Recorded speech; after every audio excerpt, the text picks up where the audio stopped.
چنانچہ ہمارے اکابرین کا تقویٰ صرف کھانے پینے کی حد تک نہیں تھا، پوری زندگی، تقویٰ پوری زندگی پر محیط ہوتا ہے، معاملات میں، معاشرت میں، عبادات میں، ہر چیز میں تقویٰ۔ سیدنا امام اعظم ابو حنیفہ رحمۃ اللہ علیہ، ان کو اللہ رب العزت نے کمال تقویٰ عطا کیا، حیران ہوتے ہیں ان کے تقویٰ کے اوپر۔ واقعی وہ تقویٰ کے معاملے میں اپنے ہم اثر لوگوں سے بازی لے گئے تھے۔ ان کے تقویٰ کا معاملہ سن لیجئے۔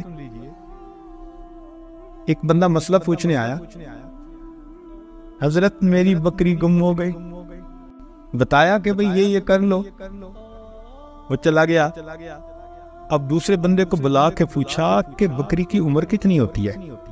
اس نے کہا جی بکری کی عمر ہوتی ہے اتنے سال۔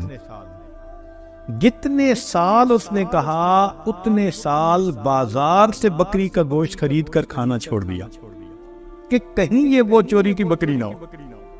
اللہ اکبر کبیر، حیران ہوتے ہیں۔ کپڑے کی دکان تھی، ایک تھان اس میں تھوڑا عیب والا تھا، تو اپنے خادم کو بتا دیا کہ جب کوئی بندہ خریدے تو پہلے دکھانا کہ اس میں یہ عیب ہے، پھر وہ جتنی قیمت پہ خریدنا چاہے خرید لے۔ آپ نے کہا جی بہت اچھا۔ اللہ کی شان، ایک دن آپ واپس تشریف لائے تو وہ تھان اپنی جگہ پہ نہیں تھا۔ پوچھا وہ کپڑے کا تھان کیا؟ اس نے کہا جی تھوڑی دیر پہلے بندہ آیا اور خرید کے گیا، تم نے بتایا تھا کہ اس میں عیب ہے؟ اس نے کہا نہیں۔ تو فرمایا کہ اس تھان کی کتنی قیمت؟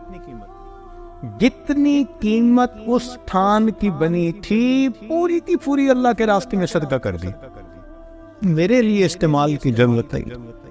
دکاندار کبھی ایسا بھی کرتا ہے؟ اللہ اکبر۔ اس زمانے میں لوگ مغرب کے وقت دکانیں بند کر دیتے تھے، بجلی تو تھی نہیں، چراغ ہوتے تھے۔ تو امام حنیفہ رحمۃ اللہ علیہ ایک دن ظہر کے بعد دکان بند کر کے آ رہے ہیں۔ کسی نے پوچھا کہ نعمان دکان جلدی کیوں بند کر دی؟ کہنے لگے کہ آج آسمان پر بادل ہیں، ابر آلود ہے، اور بادل کی وجہ سے روشنی ٹھیک نہیں ہوتی اور گاہک کو کپڑے کی صحیح کوالٹی کا پتہ نہیں چلتا۔ میں نے دکان بند کر دی کہ کوئی بندہ کم قیمت کپڑے کو بیش قیمت سمجھ کے خریدے گا تو میری وجہ سے کہیں دھوکہ نہ ہو جائے۔ چنانچہ ایک وقت بادشاہ وقت نے بڑا مجبور کیا کہ آپ چیف جسٹس بنے۔ آپ نے فرمایا نہیں۔ اس نے کہا اچھا اگر آپ نہیں بنیں گے تو آج کے بعد آپ کسی بندے کو فتویٰ نہیں بتائیں گے۔ فرمایا ٹھیک، اس پہ جان چھوٹتی ہے تو چلو ٹھیک۔ اس کے بعد گھر تشریف لائے، اپنی بیٹی نے مسئلہ پوچھا کہ ابو اس میں مسئلہ کیا؟ فرمایا بیٹی میں قول دے چکا ہوں، اب مسئلہ اپنے بھائی سے پوچھ لو۔ تقوی اسے کہتے ہیں۔ ان کی زندگی کے واقعات پڑھیں، حیران ہو جائیں گے کہ وہ کتنا احتیاط فرماتے تھے۔ اللہ اکبر کبیر۔ ایک جگہ دھوپ پہ کھڑے ہوئے، چلچلاتی دھوپ، دوپہر کا وقت۔ کسی نے کیوں دھوپ میں کھڑے ہیں؟ میں کسی کا انتظار کر رہا ہوں۔ اس نے کہا اس دیوار کے سائے میں کھڑے ہو جائیں۔ کہنے لگے جس بندے کا یہ گھر ہے اس نے مجھ سے قرضہ لیا ہوا ہے، اب میں اگر اس کی دیوار کے سائے میں کھڑا ہوں گا تو کہیں قرضے کا سود نہ بن جائے کہ میں نے اس کے اس قرضے سے نفع پایا۔ یا اللہ۔ اور اسی تقوی کی وجہ سے اللہ رب العزت کی طرف سے ان پر رحمتوں کی انتہا تھی۔ یہ چیز صحابہ رضی اللہ عنہم نے نبی علیہ السلام سے سیکھی۔ سیدنا صدیق اکبر رضی اللہ عنہ کو ایک غلام نے لا کر کچھ کھانے کو دے دیا، کھا لیا۔ بعد میں پتہ چلا کہ اس غلام نے زمانہ جہالت میں کوئی پھونک دم کیا تھا اور ان لوگوں نے اس کو آج اس کی وجہ سے کچھ دیا اور یہ لا کے مجھے کھلا گیا۔ تو سیدنا صدیق اکبر رضی اللہ عنہ بہت پریشان ہوئے، چنانچہ پانی پیا، اتنا پیا کہ قے ہو جائے، قے ہوئی، پھر پانی پیا، ایک دو مرتبہ قے ہوئی مگر تسلی نہیں ہوئی کہ سب کچھ نکلا یا نہیں، پھر اپنے حلق میں انگلی ڈالی،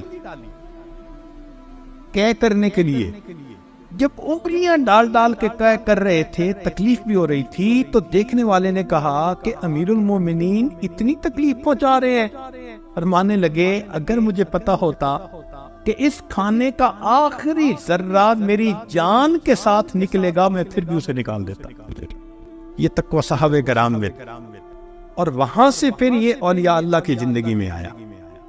اور اس کے بغیر کوئی بندہ متقی بنے بغیر اللہ کا ولی بن نہیں۔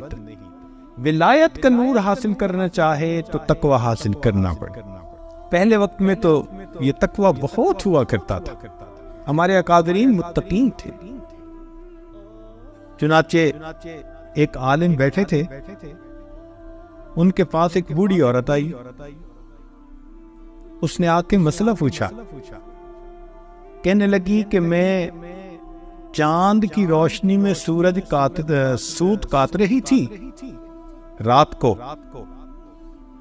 وقت کا حاکم گزرا اور اس کے لیے قندیلیں جلائی ہوئی تھی، روشنی جلائی ہوئی تھی، لوگ آگے پیچھے روشنی لے کے چل رہے تھے۔ مجھے اس وقت دھیان نہ رہا، جتنی دیر وہ گزرا میں اپنا سوت کاٹتی رہی۔ اب مجھے احساس ہوا کہ میں نے تو حاکم کی روشنی میں سوت کاٹا، بتاؤ میرے لیے جائز ہے یا میرے لیے حرام؟ تو انہوں نے کہا کہ تیرے لیے جائز نہیں ہے۔ اب بیٹا حیران کہ ابو نے کیسا فتویٰ دے دیا، تو عورت چلی گئی۔ اس نے کہا کہ ابو اتنا سخت فتویٰ؟ فرمانے لگے اس عورت کی شان یہی ہے، تو جا کے دیکھ یہ کس گھر کی عورت ہے۔ امام احمد بن حنبل رحمۃ اللہ نے فرمایا بیٹے کو کہ جا کے دیکھ یہ کس گھر کی عورت ہے۔ جب پتہ کیا تو بشر حافی رحمۃ اللہ علیہ کی بہن تھی۔ تو امام احمد بن حنبل رحمۃ اللہ علیہ فرمانے لگے کہ اس کا مسئلہ پوچھنا بتا رہا تھا کہ یہ کسی بڑے گھرانے کی جان ہے۔ اتنی متقی لوگ ہوا کرتے تھے۔ اب دیکھیں ایک عورت، بوڑھی عورت، اس پر بھی مسئلہ پوچھ رہی ہے۔ وہ خود تو چل کے کہیں نہیں نہ گئی، حاکم گزرا تھا، مگر حاکم کی روشنی سے ہم نے فائدہ لیا۔ اب بتاؤ یا اللہ۔ ہمارے قریب کے زمانے میں حضرت مرزا مظہر جانا رحمت اللہ علیہ بہت متقی، کھانے پینے میں بہت محتاط۔ ایک مرتبہ ایک آدمی انگور لے کے آیا، حضرت نے انگور توڑا، منہ تک لائے اور پھر واپس رکھ دیا۔ اس نے کہ حضرت کھائیں، حضرت میں نہیں کھاؤں گا۔ حضرت میں نے خریدے ہیں، آپ کھائیے۔ نہیں میں نہیں کھاؤں گا۔ حضرت کیوں نہیں کھائیں گے؟ فرمان لگے اس لیے کہ مجھے اس میں سے مردوں کی بو آ رہی ہے۔ وہ بڑا حیران ہوا کہ انگور میں سے مردوں کی بو آ رہی ہے۔ اس نے کہا حضرت میں نے تو خریدے ہیں ایک بندے سے، میں نہیں کھاؤں گا۔ اب وہ بندہ اٹھا اور گیا اس کے پاس جہاں سے اسے انگور خریدے تھے کہ بھئی یہ انگور تم نے کہاں سے لیے؟ اس نے کہا ایک بندے نے اگائے ہوئے ہیں، وہ آتا ہے اور بیچ جاتا ہے، میں خرید لیتا ہوں۔ وہ بندہ کون؟ جب پتہ کیا تو اس بندے نے قبرستان کی زمین پر ناجائز قبضہ کر کے وہاں بیلیں لگائی ہوئی تھی۔ وہاں اگنے والی بیل کے انگور سے انہوں نے محسوس کر لیا کہ یہ مردے کی بو آ رہی۔ اتنا اس وقت ان کی بصیرت ہوتی تھی، کشف تیز ہوتا۔